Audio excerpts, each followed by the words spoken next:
El cambio climático es inherente a la existencia misma del planeta.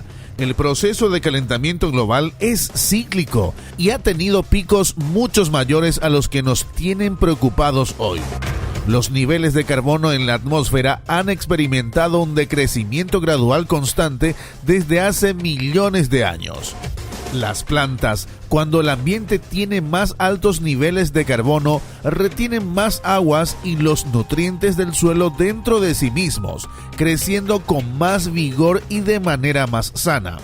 Entonces, ¿por qué tanto escándalo?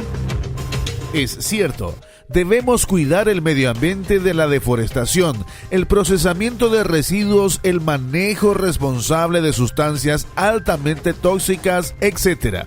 Y se dice que una de las soluciones es la aplicación de políticas de incentivos financieros, fiscales y de imagen por la menor emisión de gases de efecto invernadero, entre ellos el carbono y el metano. El sentido común dice que si somos responsables en el uso de los recursos, al mundo le va a ir mucho mejor. Pero es más que obvio, no necesitamos grandes campañas para saber eso, y tampoco lo que se dice de los créditos de carbono es muy cierto que digamos. Para implementar el crédito de carbono, el crédito verde, la huella de carbono y demás esquemas se necesitan a los siguientes jugadores claves. Una empresa, población u organización contaminante que emite gases de efecto invernadero o deforesta. Una empresa certificadora de medición de los niveles de emisión de GEI. Un gobierno del área contaminada. Un gobierno del área a preservar. Una entidad regente de las políticas de carbono. Entidades financieras, reglas de juego, sanciones e incentivos y un mercado de compra-venta de los sobrantes de crédito de carbono. Los mitos respecto de la implementación de los créditos de carbono hablan de que no siempre las empresas invierten en esto con la intención de reducir las emisiones de GEI, lo hacen simplemente por una cuestión de imagen. Nunca la reducción de los GEIs netos beneficia verdaderamente al lugar que se preserva, ni corrige la contaminación en el lugar donde se emanan los GEI. Nunca nadie puede asegurar ni garantizar que las empresas certificadoras que hacen mediciones de emisiones de GEI lo hagan de manera científicamente comprobable, ni que lo hagan de manera honesta, ni que su acreditación como certificadoras en medición haya sido otorgada por organizaciones científicamente preparadas para hacerlo.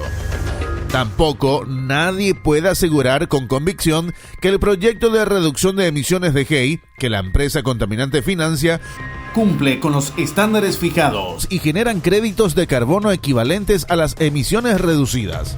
Por tener una composición de costos compleja y elevada, no siempre empresas de mediano o pequeño porte están en condiciones de financiar los proyectos de reducción de emisiones GEI.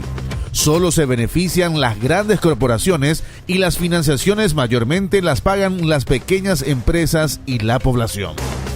No siempre se puede asegurar que el crédito de carbono se convierta en ganancia y más bien pueda ser una gran pérdida.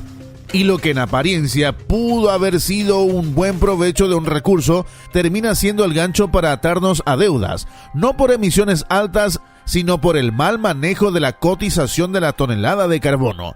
La especulación y el dudoso trabajo de medición y certificación se hicieron de manera errada o mal administrada, ya sea sin querer o con mala intención. No siempre o casi nunca, las empresas que compran crédito de carbono resuelven el problema de fondo que es la emisión, sino que buscan una aparente indulgencia para seguir contaminando inclusive aún más.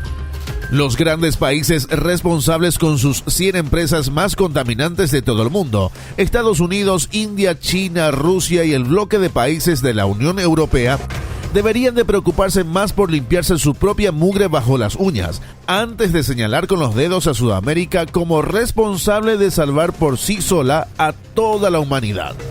Peor aún, más ridículos en apuntar al ganado bovino como los responsables de la supuesta catástrofe ambiental. Más mentiras de quienes quieren quedarse con el negocio de la producción de la proteína animal. Lo que sí siempre se cumple es que nosotros en la Contrarrevolución investigamos a fondo y alertamos a la población sobre estos esquemas de dudosa reputación, con la absoluta certeza y convicción que nuestro deber como ciudadanos es de asegurar y preservar nuestra soberanía, manteniendo así a la República por siempre libre y soberana.